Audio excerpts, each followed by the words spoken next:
అందరికీ నమస్కారం. కాలభైరవ స్వామి జన్మదినోత్సవం సందర్భంగా ఈరోజు కాలభైరవ స్వామి చరిత్ర గురించి తెలుసుకుందాం. ఒకప్పుడు ఋషులకు త్రిమూర్తులలో అసలు బ్రహ్మం ఎవరు అని సందేహం వచ్చింది. ఆ సందేహం తీర్చమని వారు త్రిమూర్తులనే అడిగారు. శంకరుడికి సత్యోజాత, అఘోర, తత్పురుష, ఈశాన, వామదేవ అను 5 ముఖాలుంటాయి. ఈ 5 ముఖాలతో ఋషుల వంక చూస్తూ అన్నాడు, అదేమిటయ్యా, బ్రహ్మం ఎవరని అడుగుతున్నారేంటి? నేనే బ్రహ్మను అన్నాడు. అప్పుడు బ్రహ్మగారు, నేనే ఈ లోకంలో అన్నింటినీ సృష్టించాను, నేనే నీ పుట్టుకకు కర్తను, నేనే ఈ సమస్త లోకాలను ప్రవర్తింపజేశాను, నేనే వీటిని సంహారం చేస్తాను, నేనెప్పుడూ బతికే ఉంటాను, కాబట్టి నాకన్నా బ్రహ్మం ఎవరు? నేనే బ్రహ్మము అన్నాడు. తరువాత పక్కనున్న విష్ణువు, బ్రహ్మ, అసలు నీవు పుట్టింది నా నాభి కమలంలోంచి కదా, కావున నేనే బ్రహ్మమును అన్నాడు. ఇద్దరికీ ఈ విషయంలో జగడం వచ్చింది. మనకి శృతి ప్రమాణం కదా, అందుకని వేదాలని పిలుస్తాం అని వేదాలని పిలిచారు. ఋగ్వేదం. అప్పుడు ఋగ్వేదం ఈ సమస్తములకు సృష్టికర్త. ఏ మహానుభావుడు సంకల్పం వలన మొట్టమొదట నారాయణుడు జన్మించాడో, ఎవడు చిట్ట చివర ఈ లోకంలోని తనలోకి తీసుకుంటున్నాడో అటువంటి ఆ పరమశివుడు పరబ్రహ్మము అంది. యజుర్వేదం. తరువాత యజుర్వేదంను పిలిచారు. అసురీ శక్తులు పోయి ఈశ్వరీ శక్తులు రావడానికి జ్ఞానమును మహేశ్వరుడు ఇస్తాడు, కాబట్టి జ్ఞాన యజ్ఞం నందు ఆరాధింపబడుతున్నవాడు గనుక పరమశివుడే పరబ్రహ్మము అని చెప్పింది. సామవేదం. తర్వాత సామవేదంను పిలిచి అడిగారు, 3 కన్నులున్న వాడెవడు ఉన్నాడో, ఎవరు ఈ లోకమంతటిని తిప్పుతున్నాడో, ఆ తిప్పుతున్న వాడిని ఏ యోగులు ఉపాసన చేస్తున్నారో, ఏ యోగులకి ఉపాసన చేత జ్ఞానం నందు తెలియబడుతున్నాడో, ఎవడు తనలో తాను రమిస్తూ ఉంటాడో అటువంటి శివుడు పరబ్రహ్మము అని చెప్పింది. పిమ్మట అధర్వణ వేదమును, ఏ మహానుభావుడిని భక్తులందరూ సంసార సముద్రమును దాటి దుఃఖమును పోగొట్టుకొని ఆనందమును తెలుసుకోవడానికి ఉపాసన చేస్తున్నారో అటువంటి పరమశివుడు పరబ్రహ్మము అని చెప్పింది. అంటే సృష్టి చేసింది మనం కాదు, నిలబెట్టింది మనం కాదు, వేరొకడున్నాడు తెలుసుకో అని శాస్త్ర ప్రమాణం. 4 వేదములు అదే చెప్తున్నాయి. ప్రణవం. ఇప్పుడు ప్రణవాన్ని పిలిచారు.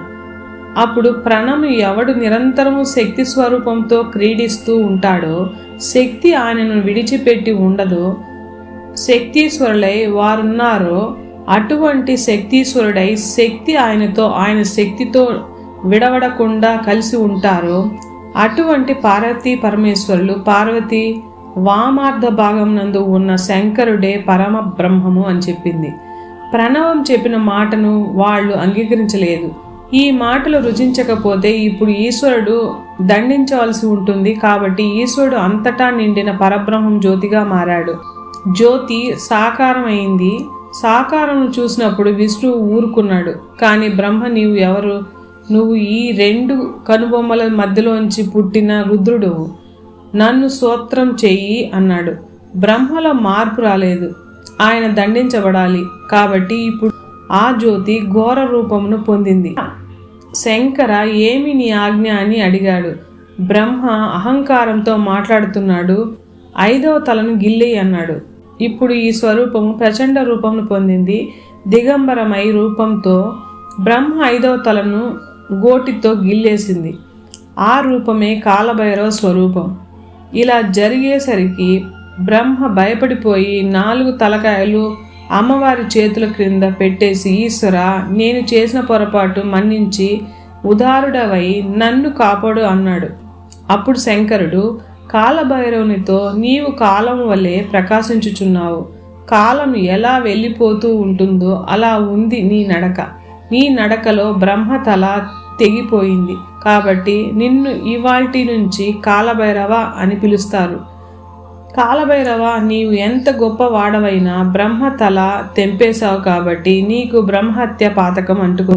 ఈ 5వ తలకాయ పుర్రెను చేతిలో పట్టుకొని 12 సంవత్సరాలు భిక్షాటన చేసి ఆ కపాలంలో తిను, అప్పుడు నీ బ్రహ్మహత్య పాతకం పోతుంది అని చెప్పాడు. బ్రహ్మహత్య పాతకమును తొలగించుకునేందుకు బ్రహ్మ కపాలాన్ని చేతిలో ధరించి అనేక క్షేత్రాలలో పర్యటించిన తనకు సోకిన బ్రహ్మహత్య పాతకము తొలగకపోవడంతో కాలభైరవుడు శ్రీ మహావిష్ణువు వద్దకు వెళ్ళి ప్రార్థించాడు. కాలభైరవుడి ప్రార్థన విన్న శ్రీ మహావిష్ణువు, కాలభైరవ, నీవు శివుడు పుత్రుడవు కనుక శివుడితో సమానుడవు. బ్రహ్మదేవుడి గర్వమును అణచుటకు జన్మించినవాడు.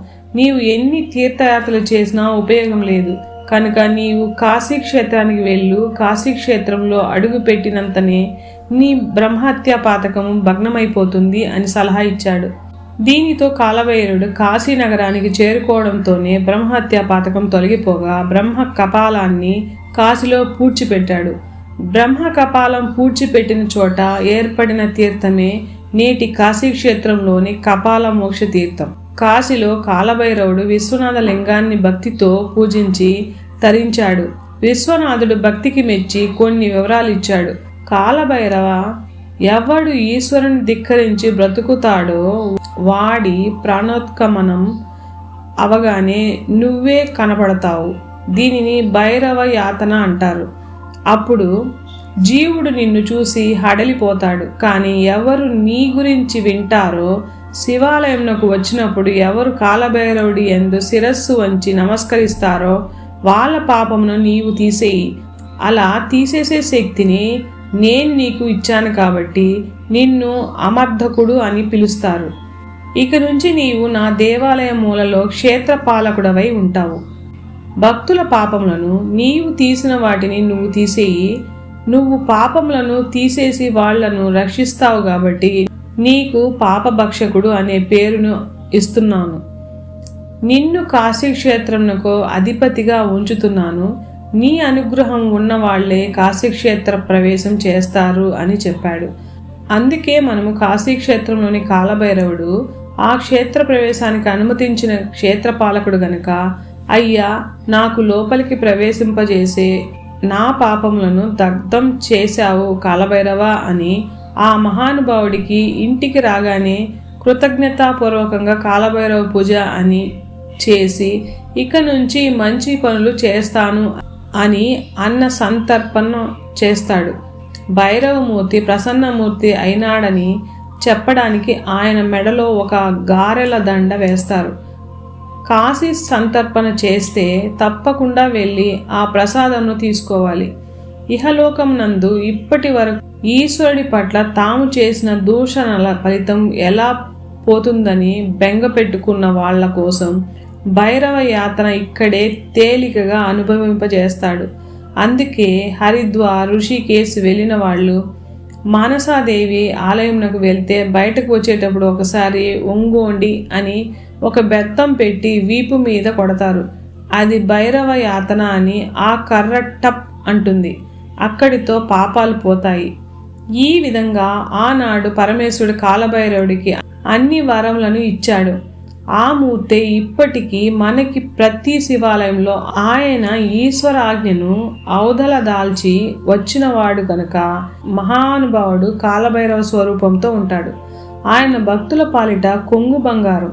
ఎవరు ఈశ్వర ధిక్కారం చేస్తాడో వారి పాలిట భైరవ దర్శనంగా భయంకరంగా కనపడతాడు. కాబట్టి ఆ కాలభైరవ స్వరూపం అంత గొప్పది.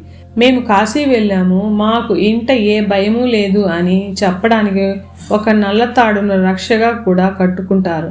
కాబట్టి ఇన్ని రూపములుగా ఆ కాలభైరవ స్వరూపం ఆనాడు ఆవిష్కరింపబడింది. ఎవరు ఈ కాలభైరవ స్వరూపమును గురించి వింటున్నారో, భక్తితో ప్రణమిల్లుతున్నారో, ఒక్కసారి నమస్కరించుతున్నారో అటువంటి వారి శివానుగ్రహాన్ని పొందుతారు. కాలభైరవుడు వాళ్ళని ఇబ్బంది పెట్టడు. వాళ్ళు ఎప్పుడూ సంతోషంగా సుఖంగా ఉంటారు. భైరవ రూపాల గురించి తెలుసుకుందాం. కాలభైరవ, అసితాంగ భైరవ, సంహార భైరవ, రురుభైరవ, క్రోధ భైరవ, కపాల భైరవ, రుద్ర భైరవ, ఉన్మత్త భైరవ, ఇవే కాక భీష్మ భైరవ, స్వర్ణాకర్షణ భైరవ, సంబర భైరవ, మహాభైరవ, చండ భైరవ అనే రూపాలు కూడా ఉన్నాయి. స్వర్ణాకర్షణ భైరవునిపై సహస్రనామాలు కూడా ఉండటం విశేషం. ఉత్తరప్రదేశ్లోని వారణాసిలో ఉన్న కాలభైరవ ఆలయం చాలా ప్రసిద్ధి చెందింది. కాలభైరవ అష్టకం పఠించడం పుణ్యప్రదం. జగద్గురు శ్రీ ఆదిశంకరాచార్యులు రాసిన శ్రీ కాలభైరవ అష్టకం కూడా ఎంతో ప్రసిద్ధి చెందింది. ఇలా కాలభైరవాష్టమి నాడు కాలభైరవ స్వామిని స్మరించడం పూజించడం వల్ల సకల పుణ్యఫలాలు కలుగుతాయి. శ్రీ కాలభైరవ స్వామిని పూజించడం వల్ల స్వప్న భయాలు దూరం అవుతాయి, గ్రహ దోషాలు తొలగిపోతాయి. కాలభైరవుడు అనగానే చాలా మంది కుక్క అని తేలిగ్గా అనేస్తారు, కానీ ఆయనకు చాలా విశిష్టత ఉంది. కాలాన్ని జయించడం సాధ్యం కాకుండా దాన్ని అనుకూలంగా మార్చుకోవచ్చు. గ్రహ బలాలను అధిగమించి అదృష్ట జీవితాన్ని సంకల్ప సిద్ధిని పొందడం భైరవ ఉపాసనతో సాధ్యమని శాస్త్రాలు చెబుతున్నాయి. కాలభైరవుడిని కాశీక్షేత్ర పాలకుడిగా కీర్తించారు. ఏది సాధించాలన్నా ముందుగా ఆయన అనుమతి తీసుకోవాలని కాశీక్షేత్ర మహిమ చెబుతుంది. సాక్షాత్తు శివుడే కాలభైరవుడే సంచరిస్తాడని శాస్త్రాలు చెబుతున్నాయి. హోమ కార్యాలలో అష్టభైరవులకు ఆహుతులు వేసిన తరువాతే ప్రధాన హోమం చేస్తారు. భక్తులకు అనుగ్రహాన్ని అతీంద్రమైన శక్తుల్ని ఆయన ప్రసాదిస్తాడు. దేవాలయంలో ఆయనకు గారెలతో మాల వేస్తారు, కొబ్బరి బెల్లం నైవేద్యం పెడతారు. ఈశ్వరుడు ఆయుష్ను ప్రసాదిస్తాడు. ఆయనకు పరమ విధేయుడైన కాలభైరవుడిని ఆరాధిస్తే ఆయుష్ పెరుగుతుందని ప్రతీతి. కాలభైరవుని ప్రధాన క్షేత్రాలు: 1 వారణాసిలో ఉత్తరప్రదేశ్లో ఉంది. కాలభైరవునికి బ్రహ్మహత్యా పాతకం తొలగించిన స్థలంగా ఈ క్షేత్రం ప్రసిద్ధి చెందింది. అంచేత శివుని ఆజ్ఞ ప్రకారం వారణాసి క్షేత్ర పాలకుడు కాలభైరవుడయ్యాడు. 2 ఉజ్జయిని మధ్యప్రదేశ్లో ఇండోర్లో ఉంది. గర్భాలయంలోని కాలభైరవుని విగ్రహం పూర్తిగా సింధూరంతో పూయబడి ఉంటుంది. స్వామి విగ్రహం ఆల్కహాల్ను సేవించడం సైన్స్ కూడా అంతుపట్టని విచిత్రం. 3 దంతెవాడ ఛత్తీస్గఢ్లో జగదల్పూర్లో ఉంది. ప్రాచీనాలయం ధ్వంసం కాగా భైరవమూర్తులు ఒక చిన్న పాకలో కొన్ని శతాబ్దాలు అర్చించబడినాయి. ప్రస్తుతం కనిపించే భైరవ మందిరం ఇటుకలతో నిర్మింపబడిన గోడలు పైకప్పుగా పెంకులతో కనిపిస్తుంది. ఇక్కడ ఈ మందిరంలో 4 భైరవమూర్తులు దర్శనమిస్తారు: వనభైరవుడు, జటాభైరవుడు, గదాభైరవుడు, తాండవ భైరవుడు. 4వది తేజ్పూర్లో అస్సాంలో గౌహతి దగ్గర ఉన్నది. ఇచ్చటి ప్రాచీనాలయంలోని స్వామి పేరు మహాభైరవుడు. లింగ రూపంలో పూజలు అందుకుంటాడు. సుమారు 5500 సంవత్సరాల క్రితం శివభక్తుడైన బాణాసురుడు ఈ లింగాన్ని ప్రతిష్ఠించి పూజించినట్లు స్థల పురాణం. 4 ఈ లింగాల్ని పూజించేవి అనుటని నిదర్శనంగా ఆలయ ప్రాంగణంలో సర్పస్తంభాలు, ఆలయం ముందు ప్రవేశ ద్వారం పైభాగంలో సర్ప ప్రతిమలు కనిపిస్తాయి. 5వది ఈశాన్యవల్లి లేదా రామారెడ్డి, తెలంగాణలో కామారెడ్డి జిల్లాలో ఉన్నది. సుమారు 11వ శతాబ్దంలో స్వామివారి ఆలయం నిర్మింపబడింది. దక్షిణ భారతదేశంలో ఏకైక భైరవ క్షేత్రంగా, గ్రహ పీడనలను తొలగించే క్షేత్రంగా ఇది చెందింది. ప్రధాన గర్భాలయంలో 7 అడుగుల ఎత్తులో ఉన్న కాలభైరవ స్వామి వారి విగ్రహం నిల్చొని దిగంబరంగా దర్శనమిస్తుంది. 6వది రామగిరి, ఆంధ్రప్రదేశ్లో తిరుపతి జిల్లా దగ్గర ఉంది. ఇచ్చట 9వ శతాబ్దంలో నిర్మింపబడిన శ్రీ కాలభైరవాలయము, శ్రీ వాలేశ్వర స్వామి వారి ఆలయము ప్రక్కనే ఒకే ప్రాకారంలో అమరి ఉన్నవి. ఆలయంలో స్వామివారి విగ్రహం సుమారు 5 అడుగుల ఎత్తులో గంభీరంగా ఉంటుంది. 7వది భైరవశైల, శ్రీశైల క్షేత్రం దగ్గర. ఎచ్చట కానరాని సహజ సిద్ధమైన 7 జలపాతాలతో, లోయలు, కొండలతో, ప్రకృతి సౌందర్యంతో పరవశింపజేసే ఈ క్షేత్రంలో ఒకసారి 25 మంది కూర్చోవడానికి వీలైనట్లు భైరవ గుహ. ఆ గుహలో శివస్వరూపుడైన భైరవుడు, ఒక శివలింగం, స్థానిక చెంచుల దేవుడైన నిరాకార భయన్న దర్శనమిచ్చును. 8వది అడవివరం, ఆంధ్రప్రదేశ్లో విశాఖపట్నం దగ్గర ఉంది. ప్రకృతి సౌందర్యం మధ్యలో ఆలయం, గోడలు ఏమీ లేకుండా పైకి మెట్లు నిర్మింపబడి చుట్టూ మండపంతో ఓపెన్ ఎయిర్లో భైరవుడు దర్శనమిస్తాడు. 9వది కాఠ్మండ్, నేపాల్ దగ్గర ఉంది. నేపాల్ దేశ రాజధానిగా ఈ క్షేత్రం ఉన్నది. నేపాలీలందరూ కాలభైరవుని ఎక్కువగా ఆరాధిస్తారు. అందుకే ఇచ్చట అనేక దేవీ దేవతల విగ్రహాలతో పాటు ప్రతిష్ఠింపబడిన శ్రీ కాలభైరవ స్వామికి విశేషంగా పూజలు జరుగుతుంటాయి. ఇక్కడ స్వామికి చిత్ర విచిత్రంగా అలంకారాలు చేస్తారు. 10వది భైరవకొండ, ఆంధ్రప్రదేశ్లో ఒంగోలు జిల్లా దగ్గర ఉంది.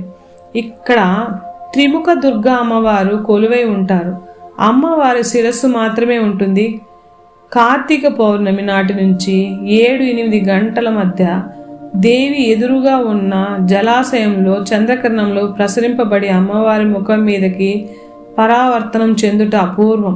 క్షేత్రపాలకుడైన కాలభైరవ స్వామి గుహాలయం శివాలయంకు ఎదురుగా నిర్మింపబడి ఉంది. ఇక్కడ 11వది తిరువైసన్నలూరు, తమిళనాడులో కుంభకోణం దగ్గర ఉంది. ఇచ్చట శివయోగి నాథాలయంలోని గర్భగుడిలో యోగ భైరవుడు, జ్ఞాన భైరవుడు, స్వర్ణాకర్షణ భైరవుడు, ఉన్మత్త భైరవుడు అను 4 విగ్రహాలను ఒకేసారి దర్శనానికి వీలుగా ఉన్నాయి. 12వది న్యూఢిల్లీ.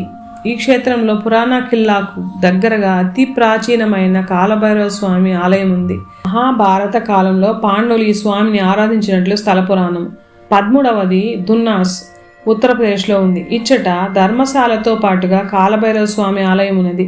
ఇచ్చట నుండి కొంచెం దూరం ముందుకు వెళ్తే ప్రధాన పీఠ రహదారిలో కాశీమాత మందిరాన్ని దర్శించవచ్చు. 14వది మున్నంగి, ఆంధ్రప్రదేశ్లో గుంటూరు జిల్లాలో ఉంది. స్వయంభూగా వెలిసిన కాలభైరవుడిని చూడవచ్చు ఇక్కడ.